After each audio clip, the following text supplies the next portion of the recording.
السلام علیکم ورحمۃ اللہ وبرکاتہ۔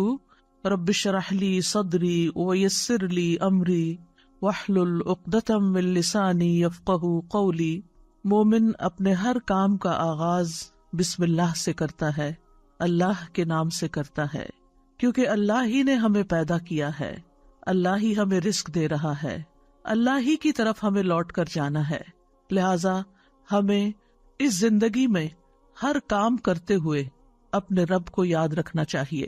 قرآن مجید کا آغاز بھی اللہ سبحانہ وتعالیٰ نے بسم اللہ سے کیا، اور ہمارے لیے یہی مشروع کیا کہ ہم اپنا ہر قول اور عمل بسم اللہ کے ساتھ شروع کریں۔ پہلی وحی کا آغاز بھی اللہ کے نام کے ساتھ ہوا۔ جبریل امین نے پہلی مرتبہ جب نبی صلی اللہ علیہ وسلم کو قرآن مجید کی پہلی آیت سکھائی تو فرمایا اقرأ بسم ربک الذی خلق، اپنے رب کے نام سے پڑھ جس نے پیدا کیا۔ تو گویا عبادت ہو یا ہمارے دنیا کے کام ہو، ان سب میں ہمیں اپنے رب کو یاد رکھنا ہے، اور اس کے بے شمار فائدے بھی ہیں۔ اللہ سبحانہ وتعالیٰ کا نام بابرکت ہے، لہٰذا جب ہم اللہ کے نام سے کوئی کام شروع کرتے ہیں تو ہمارے کاموں میں برکت پیدا ہو جاتی ہے۔ قرآن مجید میں آتا ہے تبارک اسم ربک ذو الجلال والاکرام، بہت بابرکت ہے تیرے رب کا نام جو بہت عظمت والا، اکرام والا ہے۔ جب ہم عبادت کرتے ہیں تو کہتے ہیں ایاک نعبد و ایاک نستعین، صرف تیری ہی ہم عبادت کرتے ہیں اور تجھی سے ہم مدد چاہتے ہیں، کیونکہ ہم کمزور ہیں، ہم اللہ کی عبادت کا حق ادا نہیں کر سکتے۔ اس لیے کوئی بھی کام جو عبادت کی نوعیت سے تعلق رکھتا یعنی خاص عبادات سے، ان کے آغاز میں بھی اللہ کا نام لینا چاہیے، کیونکہ اس سے اللہ کی مدد حاصل ہوتی ہے، اور پھر مزید نیک کاموں کی توفیق بھی ہوتی ہے۔ انسان برائی سے بچتا ہے، شیطان کے وار سے محفوظ رہتا ہے، کیونکہ اللہ تعالیٰ کی مدد، توفیق اور سپورٹ انسان کو حاصل ہو جاتی ہے، اور انسان کے اندر کوئی فخر اور غرور نہیں آتا۔ وہ یہی سمجھتا ہے کہ جو بھی نیک کام میں کر رہا ہوں وہ اللہ کی مدد سے، اللہ کی توفیق سے ہی کر رہا ہوں، اس میں میرا اپنا کوئی کمال نہیں۔ وما توفیقی الا باللہ، نہیں مجھے توفیق مگر اللہ کے نام کے ساتھ ہی۔ پھر اسی طرح جب انسان بسم اللہ سے کام کا آغاز کرتا ہے تو انسان کو اخلاص نصیب ہوتا ہے، کیونکہ جب اللہ کا نام لیا تو اللہ کے نام کے ساتھ اللہ ہی کے لیے کام کرنا چاہیے جو بھی کچھ ہم کریں، اور پھر اگر وہ کام صحیح ہے، عبادت کا ہے یا دنیاوی امور سے متعلق ہے، تو پھر ہماری نیت اور ہمارا قبلہ درست ہو جاتا ہے، انسان کو اخلاص نصیب ہو جاتا ہے۔ پھر اسی طرح یہ ہے کہ انسان جب اللہ کے نام کے ساتھ کوئی کام کرتا ہے تو اللہ کی نعمتوں کی یاد دہانی بھی ہوتی ہے۔ مثال کے طور پر اگر آپ پانی پی رہے ہیں تو جب آپ پانی پینے لگتے ہیں تو بسم اللہ کہتے ہیں، اور جب بسم اللہ کہتے ہیں تو آپ کو اللہ کی یاد آ جاتی ہے، اور پھر ساتھ ہی وہ نعمت جو آپ استعمال کر رہے ہیں اس کے بارے میں غور و فکر بھی نصیب ہوتا ہے کہ یہ اللہ نے پانی پلایا ہے، اور پھر انسان کا غور و فکر اسے کہیں سے کہیں لے جاتا ہے، اس کے اندر ایک وسعت پیدا ہوتی ہے، وہ سوچتا ہے کہ یہ پانی میرے گلاس میں کہاں سے پہنچا، کس نے اتارا۔ تو ظاہر ہے کہ پانی کا پیدا کرنے والا بھی اللہ ہے، اور تمام چیزوں کو اللہ سبحانہ وتعالیٰ نے پانی سے پیدا کیا۔ ہم تک جو پانی پہنچتا ہے کچھ تو زمینی ذرائع سے اور بیسیکلی بارش کے ذریعے آتا ہے۔ بارش کیسے آتی ہے؟ سمندروں کا پانی بخارات کی شکل میں اوپر اٹھتا ہے اور پھر بادلوں کی شکل میں جہاں اللہ چاہتا ہے برساتا ہے۔ جب بادل برستے ہیں یا برف پڑتی ہے تو پہاڑوں کی چوٹیوں پر اور مختلف جگہوں پر یا تو پانی جم جاتا ہے یا پھر ندی نالوں کی شکل میں، دریاؤں کی شکل میں بہنے لگتا ہے، اور کچھ پانی رس کر زمین کے اندر چلا جاتا ہے، چشموں کی شکل اختیار کر لیتا ہے، اور پھر مختلف ذرائع سے ہوتے ہوتے وہ ہم تک پہنچتا ہے جسے ہم پیتے ہیں، اور جب پیتے ہیں تو پھر اللہ کا شکر ادا کرتے ہیں اور آخر میں الحمدللہ کہتے ہیں۔ لیکن اگر اتنے اہتمام کے ساتھ جو پانی میرے گلاس میں پہنچا اس کو میں نے اللہ کو یاد کیے بغیر، نعمت دینے والے کا نام لیے بغیر ہی پی لیا، تو اس سے بڑھ کر ناشکری کیا ہو سکتی ہے۔ پھر اسی طرح اگر انسان کھانا کھاتا ہے اور اللہ کا نام لیتا ہے تو وہ ضرور سوچتا ہے کہ کیا جو کچھ میں کھا رہا ہوں یہ اللہ کی مرضی کے مطابق بھی ہے یا نہیں، حلال ہے یا حرام ہے، اور پھر کس طریقے سے میں اس کو کھا رہا ہوں اور کس طریقے سے یہ مجھ تک پہنچا ہے، ان ساری چیزوں پر بھی غور و فکر ہونے لگتا ہے۔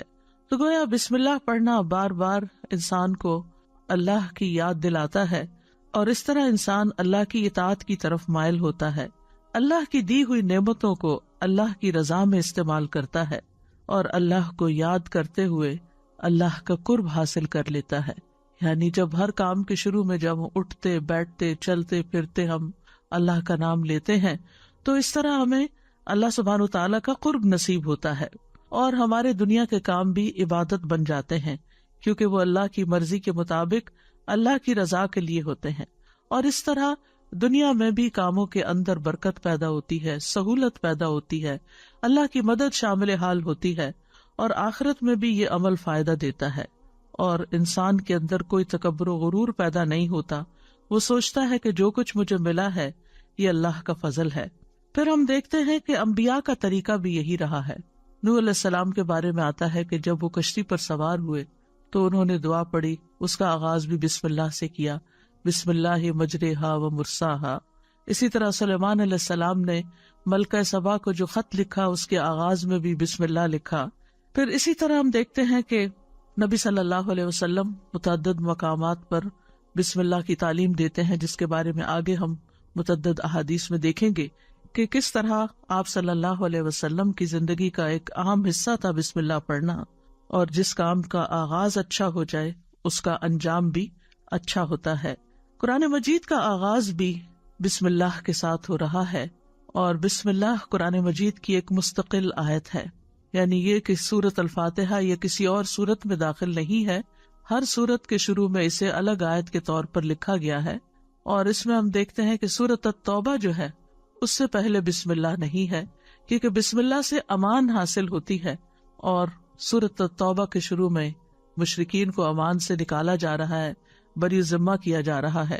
تو بہرحال آغاز ہوتا ہے قرآن مجید کا بسم اللہ الرحمن الرحیم کے ساتھ، یعنی میں اللہ کی مدد طلب کرتے ہوئے اپنی قرات کو اللہ کے نام سے شروع کرتا ہوں، اور پھر اس میں اللہ سبحانہ و تعالیٰ کے نام اللہ کے علاوہ دو صفات کا ذکر ہے۔ الرحمن، ایسی ذات جس کی رحمت تمام مخلوق پر چھائی ہوئی ہے، اور الرحیم، ایسی ذات جو مومنوں پر آخرت میں بھی رحم فرمائے گی۔ جہاں تک لفظ اللہ کا تعلق ہے تو اس کو اسم الجلالہ بھی کہتے ہیں۔ اللہ کی اصل الالہ ہے، اور لغت عرب میں الہ 4 معنوں پر بولا گیا ہے۔ نمبر 1 المعبود، جس کی عبادت کی جائے۔ نمبر 2 الملجأ، جس کی پناہ لی جائے۔ نمبر 3 المفزوع الیہ، گھبراہٹ میں جس سے مدد حاصل کی جائے۔ نمبر 4 المحبوب، وہ محبوب جس کے ساتھ عظیم محبت ہو اور اس کے بارے میں عقلیں حیران ہو جائیں۔ تو اللہ کا لفظ اللہ سبحانہ وتعالیٰ کا اسم ذات ہے، یعنی ذاتی نام ہے، سب ناموں سے عظیم اور اعلیٰ ہے، اور یہ جلیل القدر نام اللہ سبحانہ وتعالیٰ کے جتنے بھی باقی نام ہیں وہ سب اسی نام کی طرف لوٹتے ہیں، یعنی وہ اللہ ہی کے نام اور اللہ ہی کی صفات ہیں۔ اور اس کو امام غزالی کہتے ہیں کہ یہ اللہ تعالیٰ کے ناموں میں سے سب سے زیادہ عظیم نام ہے، کیونکہ یہ اس ذات الہی پر دلالت کرتا ہے جو تمام صفات الہیہ کو جمع کرنے والی ہے، یہاں تک کہ کوئی بھی صفت اس سے جدا اور علیحدہ نہیں ہو سکتی۔ یعنی اللہ تعالیٰ کے جتنے بھی باقی اچھے اچھے نام ہیں وہ سب اللہ ہی کے نام ہیں۔ وَلِلَّهِ الْأَسْمَاءُ الْحُسْنَى، کہ اللہ ہی کے لیے ہیں اچھے اچھے نام۔ سورۃ الاسراء میں آتا ہے قُلِ ادْعُوا اللَّهَ أَوِ ادْعُوا الرَّحْمَٰنَ أَيَّمَّا تَدْعُوا فَلَهُ الْأَسْمَاءُ الْحُسْنَى، کہہ دیجئے کہ اللہ کو پکارو یا رحمان کو پکارو، تم جس کو بھی پکارو گے سو بہترین نام اسی کے ہیں۔ اسی طرح سورۃ الحشر میں آتا ہے هُوَ اللَّهُ الْخَالِقُ الْبَارِئُ الْمُصَوِّرُ لَهُ الْأَسْمَاءُ الْحُسْنَى، وہ اللہ ہی ہے جو خاکہ بنانے والا ہے، گھڑنے ڈھالنے والا ہے، صورت بنا دینے والا ہے، سب اچھے اچھے نام اسی کے ہیں۔ اسی کی تسبیح کر رہی ہے ہر وہ چیز جو آسمانوں اور زمین میں ہے، وہی سب پر غالب، کمال حکمت والا ہے۔ تو اس لیے بہت ضروری ہے کہ جب ہم بسم اللہ مختلف مقامات پر کہتے ہیں تو ہمیں اللہ کی پہچان بھی ہونی چاہیے. اللہ سبحانہ وتعالیٰ کو پہچاننا بھی ضروری ہے، اور اس کی پہچان اس کی نشانیوں کے ساتھ بھی ہوتی ہے جو کائنات میں پھیلی ہوئی ہیں. اس کی پہچان اس کی کتاب کے ذریعے بھی ہوتی ہے، اور اس کی پہچان نبی صلی اللہ علیہ وسلم نے بھی کروائی ہے. لہٰذا اگر ہم اللہ تعالیٰ کو پہچانیں گے تو ہم صحیح طور پر پورے شعور کے ساتھ بسم اللہ ادا کریں گے. بلحجیم قبیلے کے ایک آدمی سے روایت ہے، وہ کہتے ہیں کہ میں نے پوچھا، اللہ کے رسول آپ کن چیزوں کی دعوت دیتے ہیں؟ نبی صلی اللہ علیہ وسلم نے فرمایا، میں اس اللہ کی طرف دعوت دیتا ہوں جو یکتا ہے. قال ادعو الی اللہ وحدہ. کون ہے اللہ؟ وہ اللہ کہ جب تم پر کوئی مصیبت آتی ہے اور تم اسے پکارتے ہو تو وہ تمہاری مصیبت دور کر دیتا ہے، اور جب تم کسی بیابان اور جنگل میں راستہ بھول جاؤ اور اس سے دعا کرو تو وہ تمہیں واپس پہنچا دیتا ہے. جب تم قحط سالی میں مبتلا ہوتے ہو اور اس سے دعا کرتے ہو تو وہ پیداوار ظاہر کر دیتا ہے، یعنی تمہارے سب کام وہی بناتا ہے. لیکن یہاں خاص طور پر اس آیت کے اندر، یعنی بسم اللہ الرحمن الرحیم کے اندر، اللہ سبحانہ تعالیٰ نے اپنا جو تعارف کرایا ہے، اپنی جو پہچان کرائی ہے، وہ اپنی صفت رحمت کے ساتھ کروائی ہے کہ کون ہے اللہ؟ وہ جو بے حد مہربان، بہت ہی زیادہ مہربان. الرحمن فعلان کے وزن پر مبالغے کا صیغہ ہے کہ جو بہت ہی زیادہ، یعنی انسان کی عقل اس کو کمپریہینڈ کر ہی نہیں سکتی کہ وہ کتنا مہربان ہے. اور پھر مزید اسی صفت سے، صفت رحمت ہی سے الرحیم کا لفظ آیا کہ جو بار بار رحم کرنے والا ہے. لہذا اللہ سبحانہ تعالی وہی ہے جو اپنی رحمتیں نچھاور کرتا ہے، اور رحمت کا مطلب ہے نرمی اور شفقت کرنے والا. گویا اللہ سبحانہ تعالیٰ کی صفات میں اللہ تعالیٰ کے اپنے بندوں کے ساتھ، اپنی مخلوق کے ساتھ معاملہ کرنے میں نرمی اور شفقت ہے. اور رحمان اور رحیم دونوں صفات اللہ ہی کی ہیں، دونوں نام اللہ ہی کے ہیں، لیکن دونوں میں تھوڑا فرق ہے. رحمان ایسی رحمت والا جس کی رحمت دنیا کی تمام مخلوقات کو اور آخرت میں مومنوں کو بھی شامل ہے، یعنی یہ رحمت عام ہے. اور اسی نام سے اللہ سبحانہ تعالیٰ نے اپنے آپ کی پہچان کروائی کہ الرحمن علی العرش استویٰ، وہ بے حد رحم فرمانے والا عرش پر بلند ہوا.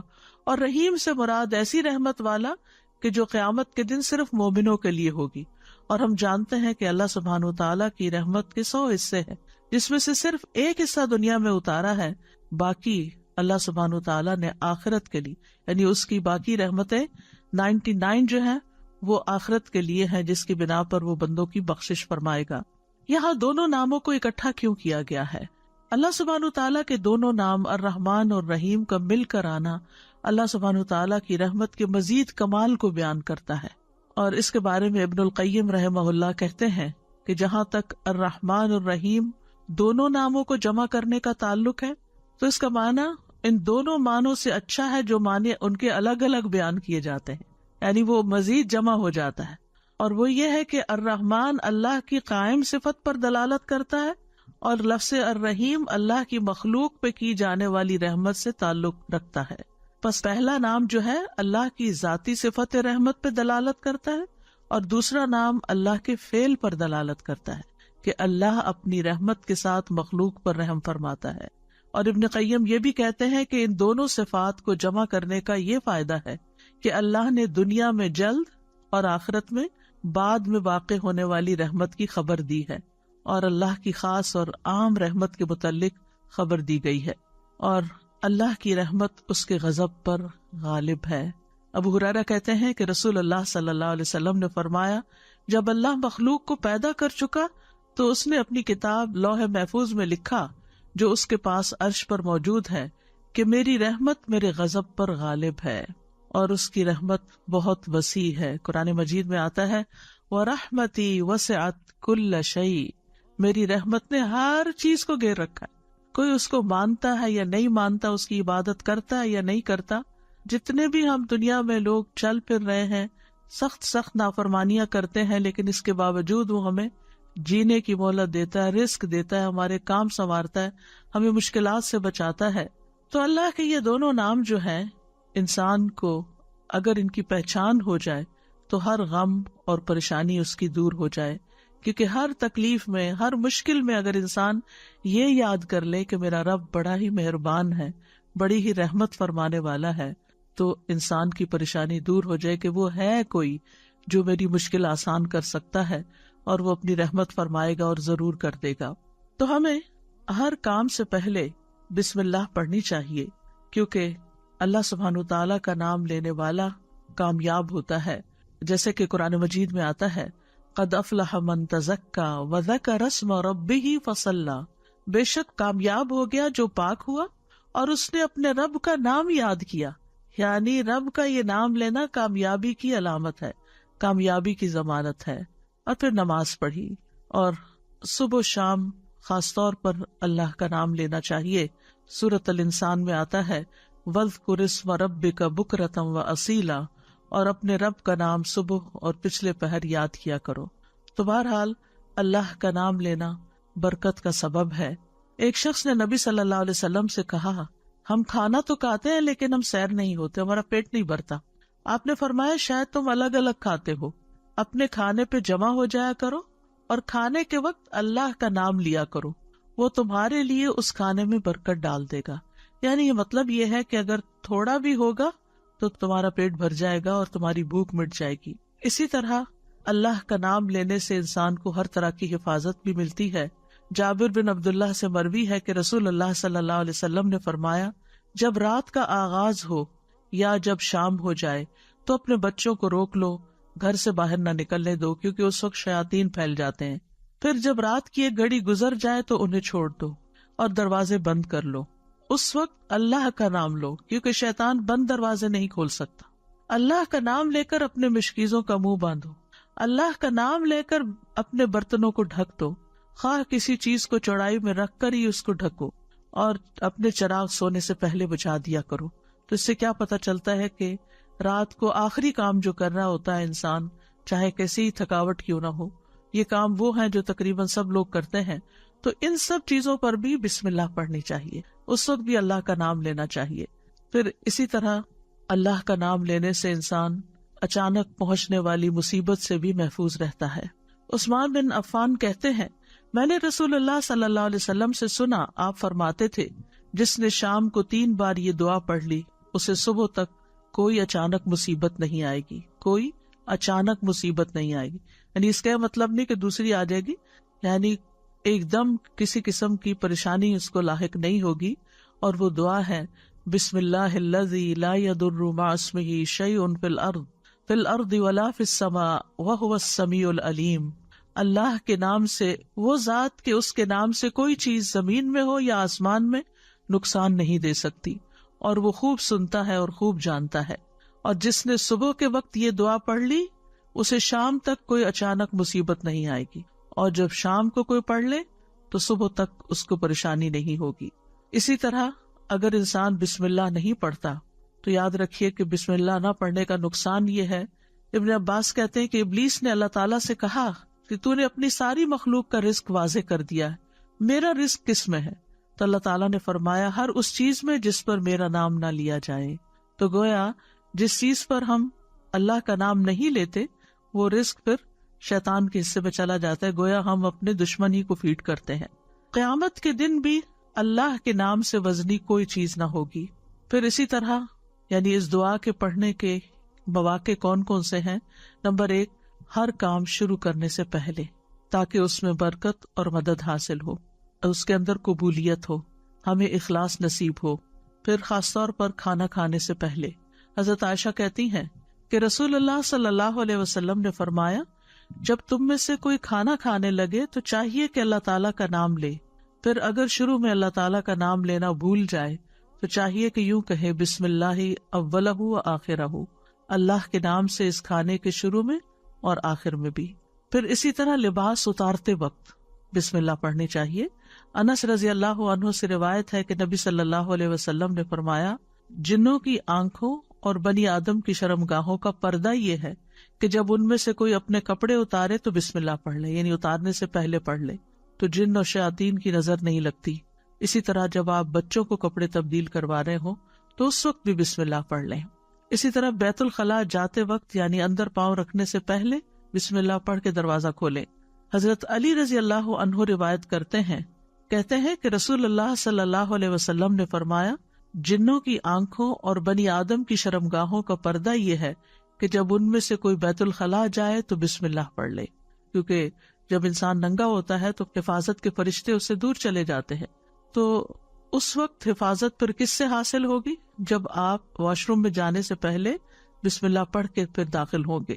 اسی طرح وضو سے پہلے ابو ہریرہ کہتے ہیں کہ رسول اللہ صلی اللہ علیہ وسلم نے فرمایا، لا صلاۃ لمن لا وضوء لہ ولا وضوء لمن لم یذکر اسم اللہ تعالی علیہ، کہ جس کا وضو نہیں اس کی نماز نہیں، اور جو شخص وضو کے شروع میں اللہ تعالیٰ کا نام نہ لے اس کا وضو نہیں۔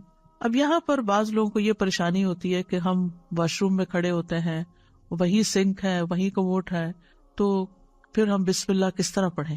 اس کے ایک تو یہ ہے کہ جب آپ وضو کی نیت سے جا رہے ہیں تو اندر داخل ہونے سے پہلے ہی پڑھ لیں اور جا کے ٹیپ کھول لیں اور اپنا وضو شروع کر دیں۔ دوسرا یہ ہے کہ آپ دل میں پڑھ لیں، لیکن اگر کوئی بھول گیا ہے تو جس وقت یاد آئے یعنی وضو کے دوران اس وقت بھی پڑھ سکتا ہے۔ پھر اسی طرح پڑھنا ہی بھول گیا تو اس کا کیا مطلب وضو ہوا ہی نہیں سرے سے، یا پھر یہ کہ اس کی اگر وضو نہیں ہوا تو کیا نماز ہی نہیں ہوئی؟ نہیں، اس کا مطلب یہ کہ اس کا وضو کامل نہیں ہوا۔ یا علماء نے اس کا مطلب یہ کیا ہے کہ اس کے وضو میں نقص رہ گیا، وضو ہو جائے گا، نماز ہو جائے گی، لیکن وہ جو برکت حاصل ہونی تھی یا زیادہ ثواب ملنا تھا اس سے انسان محروم ہو جاتا ہے۔ پھر اسی طرح یہ ہے کہ قرآن مجید کی قرأت سے پہلے بسم اللہ پڑھنی چاہیے۔ قتادہ سے روایت ہے، وہ کہتے ہیں کہ انس رضی اللہ عنہ سے سوال کیا گیا کہ نبی صلی اللہ علیہ وسلم کی قرأت کیسی تھی، تو انہوں نے بیان کیا کہ آپ صلی اللہ علیہ وسلم کھینچ کر پڑھتے تھے۔ پھر آپ نے بسم اللہ الرحمن الرحیم کو پڑھا، یعنی بسم اللہ الرحمن الرحیم، یعنی مد کے ساتھ پڑھتے تھے، الرحمن کو اور رحیم کو بھی کھینچ کر تلاوت کرتے تھے۔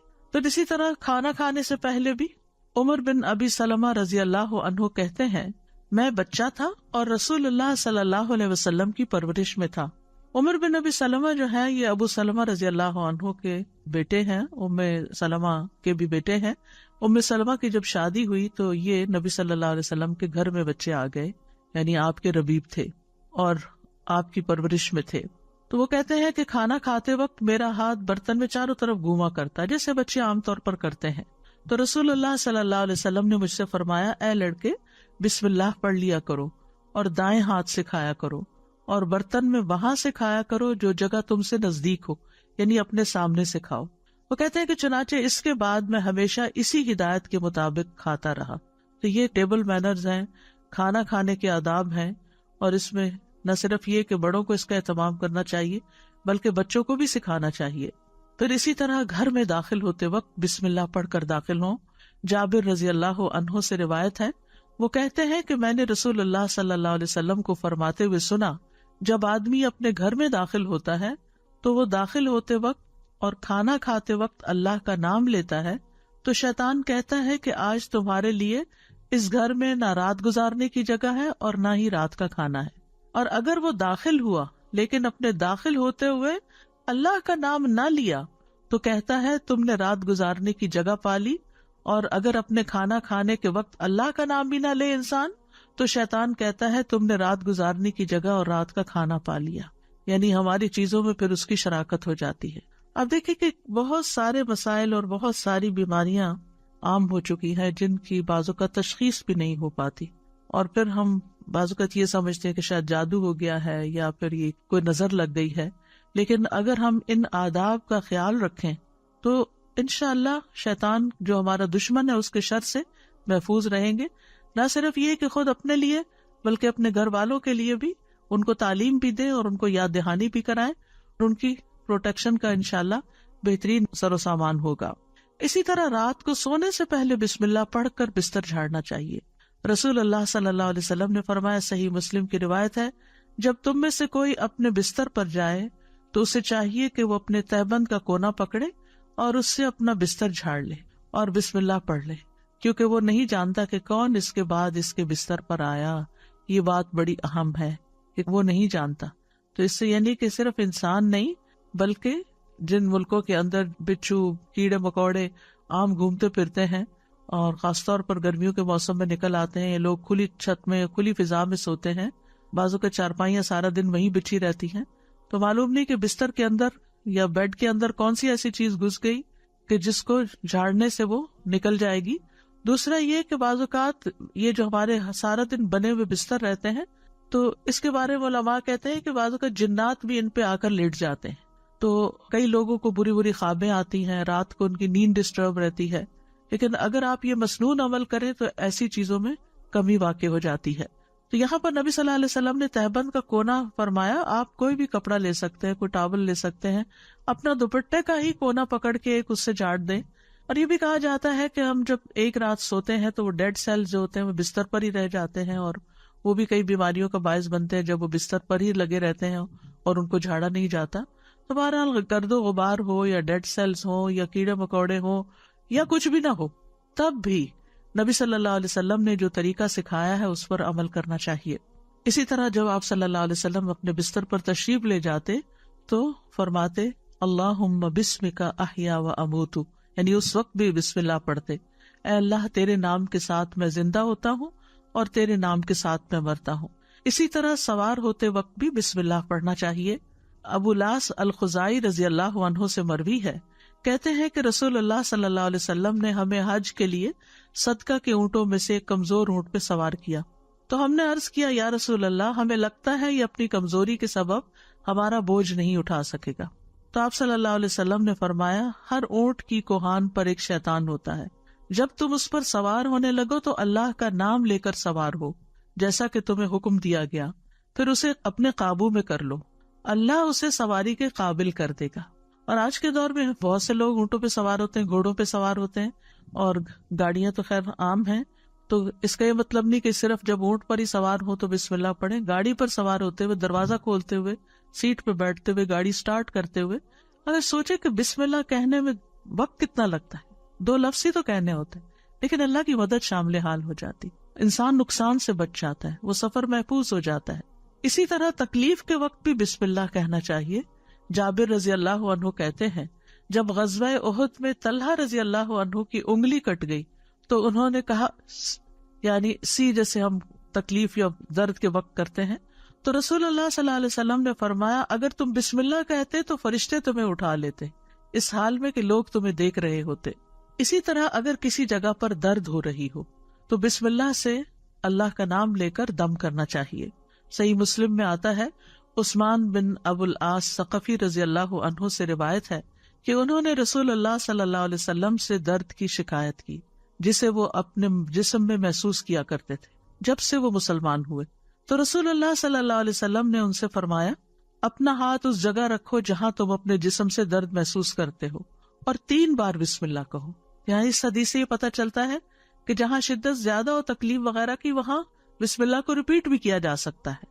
3 مرتبہ بسم اللہ کہو اور 7 مرتبہ یہ پڑھو اعوذ باللہ و قدرتہ من شر ما اجد و احاذر, میں اللہ کی ذات اور اس کی قدرت سے ہر اس چیز سے پناہ مانگتا ہوں جسے میں محسوس کرتا ہوں اور جس سے میں خوف کرتا ہوں. تو آپ خود بھی اور بچوں کو بھی یہ دعا سکھا دیں, کہیں چوٹ لگ جائے, کہیں درد ہو رہا ہو, اور بعض اوقات ایسے لا علاج مرض ہوتے ہیں کہ تکلیف ہوتی ہے لیکن ڈائگنوز نہیں ہوتی, تو اللہ کے نام سے انسان مدد حاصل کرتا رہے اللہ کی, تو ایسی تکلیفیں دور ہو جاتی ہیں. اور پورے یقین کے ساتھ یہ کرنا چاہیے, اور وہ تمام چیزیں جو نبی صلی اللہ علیہ وسلم نے سکھائی وہ سنت زندہ بھی کرنی چاہیے, اور یہ یقین رکھتے ہوئے کہ یہ سب کچھ وحی کے ذریعے آپ کو بتایا گیا تھا. یعنی آپ نے اپنی خواہش نفس سے یہ باتیں نہیں سکھائیں یا کوئی تیر تکے سے نہیں بتائیں, بلکہ آپ کو سکھائی گئی تھی. اسی طرح ہم دیکھتے ہیں کہ جب آپ بیمار ہوئے تو جبریل علیہ السلام آپ کی خدمت میں تشریف لائے اور فرمایا اے محمد آپ بیمار ہو گئے ہیں؟ آپ صلی اللہ علیہ وسلم نے فرمایا ہاں. جبریل علیہ السلام نے فرمایا بسم اللہ ارقیک من کل شیء یؤذیک من شر کل نفس او عین او حاسد اللہ یشفیک بسم اللہ ارقیک. اور یوں بھی روایت میں آتا ہے او عین حاسد اللہ یشفیک بسم اللہ ارقیک, میں آپ کو اللہ کے نام سے دم کرتا ہوں, آپ کو تکلیف دینے والی ہر چیز سے, ہر جان یا ہر آنکھ یا حاسد کے شر سے اللہ آپ کو شفا دے, میں آپ کو اللہ کے نام سے دم کرتا ہوں. تو اس میں آپ دیکھیے کہ ہر تکلیف دینے والی چیز سے، بعض اوقات انسان کھانا ہی ایسا کھا لیتا ہے کہ جس سے بیمار پڑ جاتا ہے، یا کوئی ایسا خواب دیکھ لیتا ہے کہ جس کو پریشان کرتا ہے، اسٹریس میں ڈال دیتا ہے اور اس سے انسان بیمار ہو جاتا ہے. یا اسی طرح بعض لوگوں کی نظر لگ جاتی، بعض لوگوں کا حسد ہوتا ہے. تو ان سب بیماریوں کو جو ہم جانتے ہیں اور جن کی روٹ کاز ہمیں معلوم ہی نہیں، ان سب کے لیے بھی بہترین دم ہے جو جبریل علیہ السلام نے خود نبی صلی اللہ علیہ وسلم پر کیا. تو اس لیے ان چھوٹی چھوٹی دعاؤں کو ہمیں یاد کر لینا چاہیے. اگر یاد کرنے میں مشکل ہوتی ہے، بعض لوگوں کا حافظہ کمزور ہوتا ہے، تو پھر یہ رقیہ آپ لکھ کے بھی اپنے پاس رکھ سکتے ہیں اور اپنے گھر والوں کو، اپنے پیاروں کو خود دم کر سکتے ہیں. اسی طرح آپ دیکھیے کہ ہم بستری کے وقت بھی بسم اللہ کا حکم ہے. یعنی اس سے ہی پتہ چلتا ہے کہ چاہے آپ نماز پڑھ رہے ہیں یا قرآن پڑھ رہے ہیں یا پھر عین دنیا کے کوئی کام کر رہے ہیں، تو آپ بسم اللہ سے ان کا آغاز کریں. ابن عباس کہتے ہیں، اور وہ اس حدیث کو نبی صلی اللہ علیہ وسلم تک پہنچاتے ہیں کہ آپ نے فرمایا، جب تم میں سے کوئی اپنی بیوی کے پاس آئے تو کہے بسم اللہ اللہم جنبنا الشیطان وجنب الشیطان ما رزقتنا. اللہ کے نام کے ساتھ، اے اللہ ہمیں شیطان سے بچا اور شیطان کو اس چیز سے دور رکھ جو اس کے نتیجے میں تو ہمیں عطا فرمائے. یہ دعا پڑھنے کے بعد میاں بیوی کو جو اولاد ملے گی اسے شیطان نقصان نہیں پہنچا سکتا. یعنی اتنا فائدہ ہے اس دعا کا. یعنی عین اس وقت بھی اللہ کے نام کو، اللہ کی یاد کو نہیں بھولنا چاہیے. پھر اسی طرح جانور ذبح کرتے وقت قرآن مجید میں آتا ہے وَالْبُدْنَ جَعَلْنَاهَا لَكُم مِّن شَعَائِرِ اللَّهِ لَكُم فِيهَا خَيْرٌ فَاذْكُرُوا اسْمَ اللَّهِ عَلَيْهَا صَوَافَّ.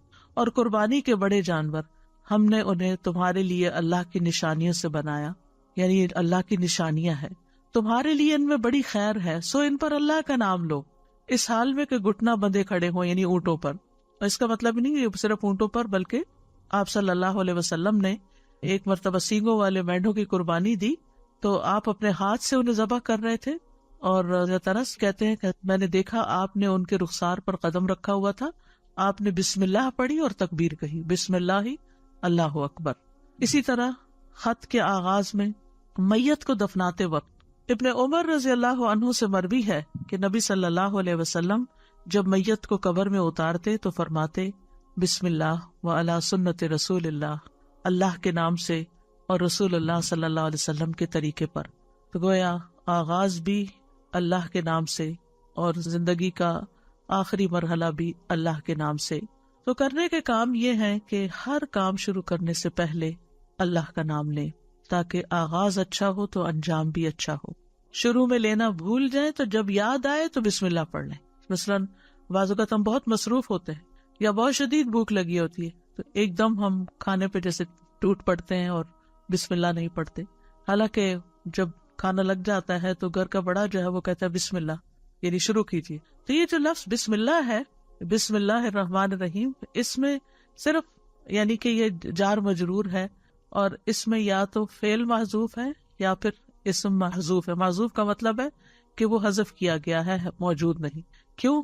اس لیے کہ وہ انڈرسٹوڈ ہے کہ جب ہم کوئی کام کریں گے تو ہماری نیت میں وہ چیز ہوگی کہ اللہ کے نام سے میں پانی پیتا ہوں، اللہ کے نام سے میں کھانا کھاتا ہوں، اللہ کے نام سے میں سونے لگا ہوں، اللہ کے نام سے میں گھر سے نکلنے لگا ہوں. تو ہمیں اپنی ساری زندگی کا جائزہ لینا ہے کہ ہم کہاں کہاں بسم اللہ پڑھتے ہیں. آپ دیکھیے کہ اسلامک کلچر میں تو ہر موقع پر، یعنی جب کوئی کام نہیں کہا جاتا، آپ کے بھی دل میں ہوتا دوسرے کے بھی، تو آپ صرف بسم اللہ کہہ کے اس کو سمجھا دیتے. مثلا آپ کے گھر کی بیل بجتی، آپ دروازہ کھولتے ہیں، آپ کا کوئی دوست کھڑا ہوتا ہے تو آپ کہتے ہیں بسم اللہ. آپ یہ نہیں کہتے اندر داخل ہو جاؤ، یہ نہیں بولتے، آپ کہتے بسم اللہ.